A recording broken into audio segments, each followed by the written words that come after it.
So hello guys. Right now we're cooking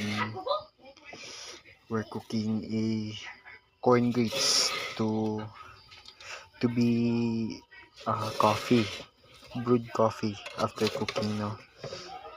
So right now, as you can see, I'm just stirring it up to avoid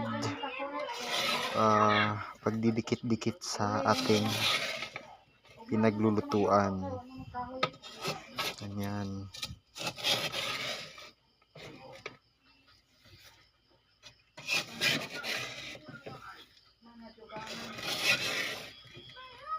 So, ayan.